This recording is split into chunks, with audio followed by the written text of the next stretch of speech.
అస్సలాముఅలైకుం రహమతుల్లాహి బర్కాతు. అందరికీ నమస్కారం.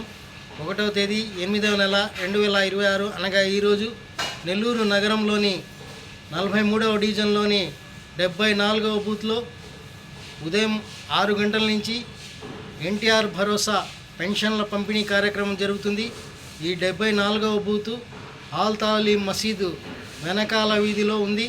ఇక్కడ ఉదయం 6 గంటల నుంచి పెన్షన్ల పంపిణీ కార్యక్రమం జరుగుతుంది. ఈ కార్యక్రమం నెల్లూరు నగర శాసనసభ్యులు గౌరవనీయులు ప్రస్తుత మున్సిపల్ శాఖ మంత్రులు డాక్టర్ పొంగూరు నారాయణ గారి ఆదేశాల మేరకు జరుగుతుంది.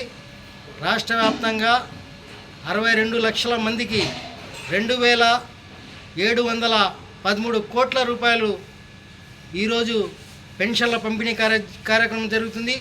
అలాగే నెల్లూరు జిల్లా వరకు 128 కోట్ల రూపాయల పెన్షన్ల పంపిణీ కార్యక్రమం జరుగుతుంది. దేశంలో 29 రాష్ట్రాలు 8 కేంద్ర పాలిత ప్రాంతాలు ఉంటే ఏ రాష్ట్రంలో కూడా ఇవ్వనటువంటి అధిక మొత్తంలో పెన్షన్లు ఇస్తున్న రాష్ట్రం ఏదైనా ఉందంటే అది ఆంధ్రప్రదేశ్ రాష్ట్రం. ఇటువంటి ప్రజలు మెచ్చే ప్రజలు నచ్చే కార్యక్రమాలు గౌరవ ముఖ్యమంత్రి చంద్రబాబు నాయుడు గారు మరెన్నో చేయాలని మనసారా ఆకాంక్షిస్తూ భగవంతుని ప్రార్థిస్తూ అందరికీ ధన్యవాదాలు.